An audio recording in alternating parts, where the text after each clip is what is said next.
हिंदुस्तान के मुद्दों से परे अगर दुनिया को देखें तो आज वहाँ बहुत कुछ हो रहा है।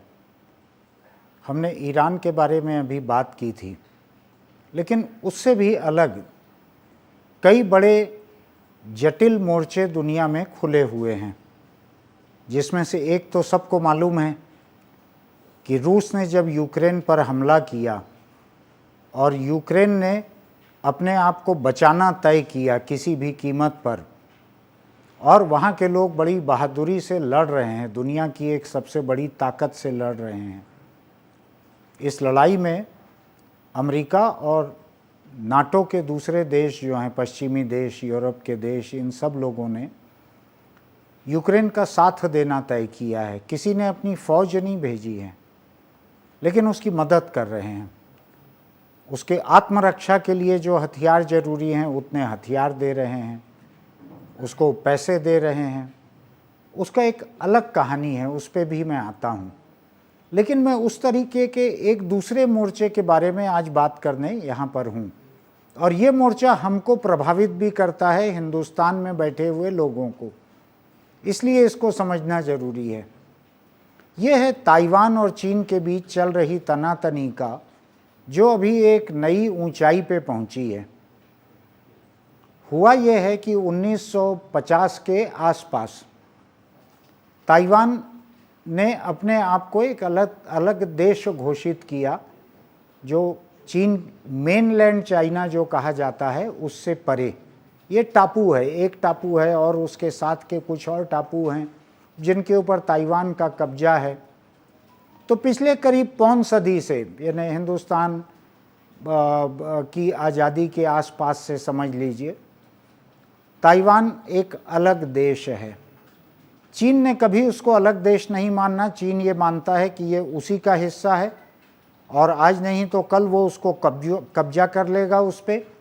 चीन ये भी मानता है कि उसको अगर मिलिट्री ताकत इस्तेमाल करके उस पर कब्जा करना रहेगा तो भी करेगा। तो होता यह है कि जब अमेरिका से या किसी पश्चिमी देश से कोई नेता ताइवान पहुंचते हैं तो चीन तुरंत विरोध करने लगता है कि हमारी ज़मीन पे कैसे आए।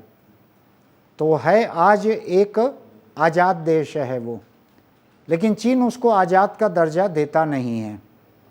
ताइवान भी बड़ी समझदारी के साथ व्यवहारिक होकर चल रहा है, चीन को भड़काने वाली कोई बातें नहीं करता, लेकिन वो अपने आप को एक स्वतंत्र देश की तरह चला रहा है।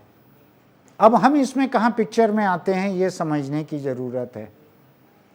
दुनिया में सेमीकंडक्टर और चिप्स जो बनते हैं, ताइवान उसका सबसे बड़ा निर्माता है। देश बड़े बड़े हैं दुनिया में, बड़ी बड़ी आर्थिक ताकतें अलग अलग है, ये उनमें कहीं नहीं है। ये न महाशक्ति है, न सबसे बड़ा देश है, न सबसे बड़ी आर्थिक शक्ति है, लेकिन ताइवान की इकनॉमी का 15% या उससे थोड़ा अधिक हिस्सा सेमीकंडक्टर और चिप्स बनाकर बेचकर आता है। यहाँ दुनिया का 60% चिप्स बनते हैं, पूरे दुनिया में जितने बनते हैं उनका 60%। और अगर हाईटेक चिप्स की बात करें, जो बहुत ही कॉम्प्लिकेटेड मशीनों में लगते हैं, बहुत ही ऊंचे दर्जे के जो चिप्स हैं, उनकी बात अगर करें तो वो 90% चिप्स ताइवान में बनते हैं। अब दुनिया में ताइवान के ऊपर अगर चीनी हमला कोई हो, उसको लेके एक दहशत भी फैली रहती है। वो दहशत कैसी है कि अगर ताइवान से चिप्स, सेमीकंडक्टर ये नहीं निकलेंगे, नहीं बनेंगे, उनकी सप्लाई रुकेगी, तो समझ लीजिए क्या क्या रुक जाएगा। हिंदुस्तान में जितनी हाई एंड की कारें कहलाती है, जो महंगी कारें हैं, उनका बनना रुक जाएगा, क्योंकि उनमें सेमीकंडक्टर और चिप्स लगते हैं। इलेक्ट्रिक व्हीकल, जो हमारे पास बैटरी से चलने वाली कारें हैं, उनका बनना रुक जाएगा।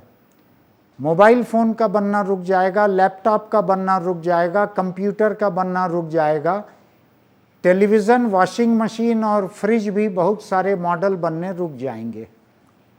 अगर ताइवान से सप्लाई रुकी तो ये सब रुक जाएगा। और ये केवल हिंदुस्तान का नहीं है, ये चीन छोड़ के बाकी तकरीबन पूरी दुनिया का है। पूरी दुनिया में ये मशीनें ये कंप्यूटर, ये मोबाइल फ़ोन, इन सब का बनना रुक जाएगा और आप एक ऐसी स्थिति की कल्पना कीजिए कि कार या फ्रिज या टीवी या कंप्यूटर या फ़ोन का 99% हिस्सा बना हुआ है और एक चिप या सेमीकंडक्टर की वजह से वो पूरा नहीं हो रहा है। तो जो लागत आ चुकी है बाकी हिस्से पर, उसमें क्या फ़र्क पड़ेगा, इसको थोड़ा सोचने की ज़रूरत है। इसको सोचने की ज़रूरत इसलिए भी हो रही है कि पूरी दुनिया की अर्थव्यवस्था पे आज यूक्रेन पर रूस के हमले की वजह से और उसके एक जंग में तब्दील हो जाने की वजह से जो नौबत है वो भयानक है। हिंदुस्तान में हमको उतना फ़र्क अभी दिख नहीं रहा है।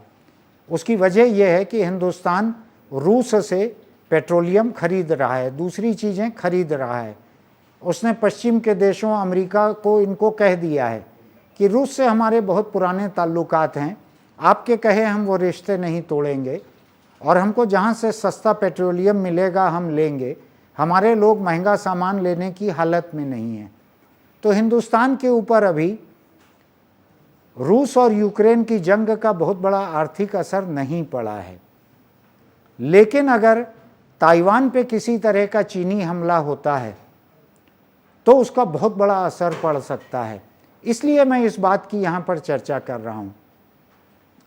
इन दोनों मोर्चों को अगर देखें तो इनमें एक और समानता है। 1991 में जब सोवियत संघ, जिसमें बहुत सारे देश थे, उनका संघ था, जब वो टूटा, विघटित हुआ और देश अलग हुए, तो 91 में यूक्रेन अलग देश बना। अब आज रूस चाहता है यूक्रेन के ऊपर कब्जा करके उसको रूस में वापस मिला लेना। ये मुमकिन इसलिए नहीं है कि नाटो के जो देश हैं यूरोप में और अमेरिका जो यूरोप के बाहर है, ये सारे लोग रूस के किसी भी फौजी डिजाइन के खिलाफ हैं। तो वो लगातार यूक्रेन का समर्थन कर रहे हैं, यूक्रेन का साथ दे रहे हैं, फौजी साथ दे रहे हैं, आर्थिक साथ दे रहे हैं। कुछ लोगों का ये भी मानना है कि पश्चिमी देश जो हैं, नाटो कंट्रीज़ जो हैं, वो यूक्रेन में एक प्रॉक्सी वार लड़ रही हैं रूस के खिलाफ। प्रॉक्सी वार का मतलब होता है बिना मौजूद रहे जंग लड़ना।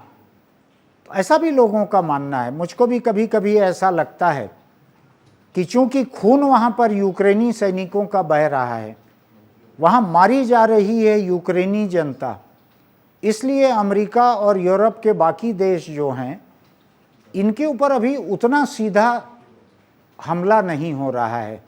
अपने देश के भीतर बेचैनी नहीं हो रही है। चीन जो है, चूंकि इस पूरे मामले में रूस का मददगार और हमदर्द दिख रहा है, उसने कोई फौजी मदद नहीं की है, लेकिन ऐसा लग रहा है कि जो आज रूस यूक्रेन के साथ कर रहा है, उसको वापस अपने में मिला लेने के लिए एक हमला कर रहा है, एक जंग लड़ रहा है, और बहुत गैर बराबरी का है। छोटा सा यूक्रेन है और बड़ा सा रूस है। ठीक वैसी ही नौबत, ठीक वैसा ही मॉडल चीन और ताइवान को लेकर भी है। तो एक बात ये भी निकलती है कि क्या रूस के यूक्रेन पर हमले से पश्चिमी देशों ने, अमेरिका ने उसके ऊपर जो आर्थिक प्रतिबंध लगाए हैं, उसके बीच रूस अब तक जिंदा कैसे है? अभी तक काम चल रहा है उसका। तो लोग ये भी देख रहे हैं कि चीन शायद इस बात का अध्ययन कर रहा है, बारीकी से देख रहा है कि ताइवान पे उसके हमला करने पे अगर अमेरिका और पश्चिमी देश उस पर ऐसे ही प्रतिबंध लगाएंगे तो चीन के ऊपर आर्थिक बोझ कितना आएगा, उसका नुकसान कितना होगा, उसका कारोबार कितना ठप्प होगा। क्योंकि रूस के मुकाबले चीन का कारोबार बाकी दुनिया से बहुत बड़ा है, इसलिए चीन पे भी बहुत बड़ा असर पड़ेगा। अमेरिका ने समय समय पे ताइवान की फौजी मदद की बात कही है और बड़ा दिलचस्प देश है अमेरिका। अभी कुछ महीने पहले की बात है जब वहाँ की संसद की अध्यक्ष नैन्सी पेलोसी जब ताइवान आई थी और चीन ने विरोध किया था कि अमेरिका के नेता को यहाँ नहीं आना चाहिए, हमारा हिस्सा है वो। उस वक्त वहाँ के राष्ट्रपति अमेरिका के जो बाइडन, उन्होंने ये कहा था कि अगर चीन ताइवान पे हमला करेगा तो हम ताइवान की फौजी मदद करेंगे, हम अपनी मिलिट्री भेजेंगे।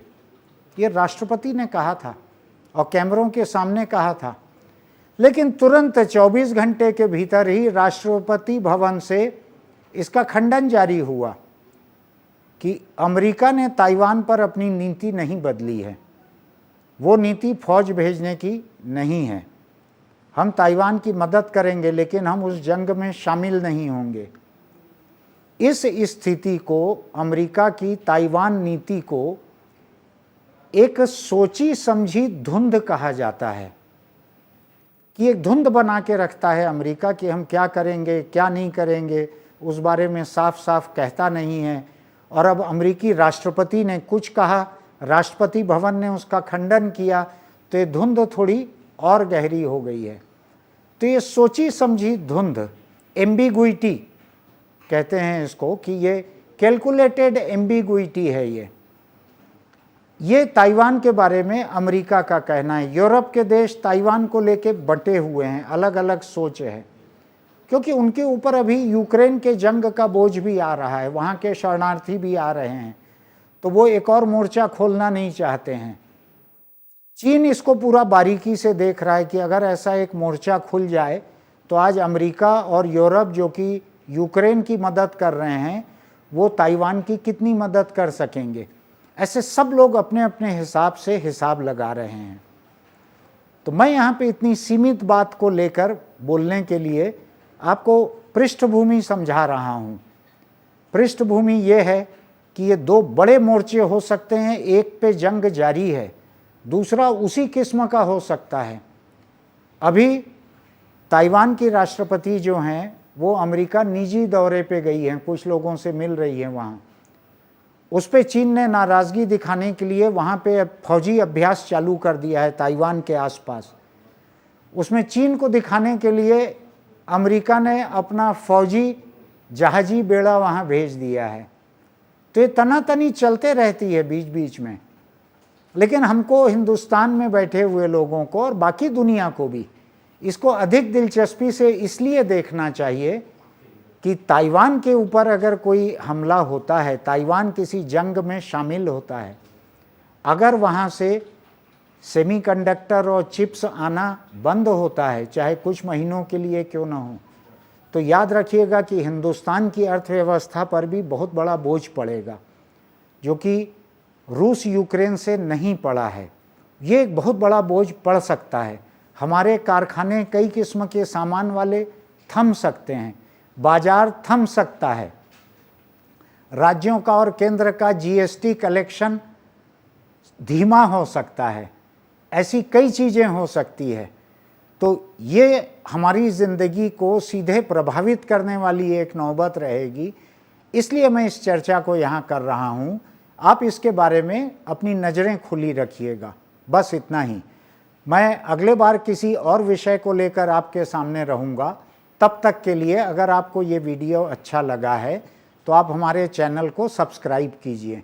आपकी संख्या वहाँ बढ़ेगी तो हमारा हौसला बढ़ेगा। हम फिर मिलते हैं किसी दूसरी खबर को लेकर। तब तक के लिए नमस्कार।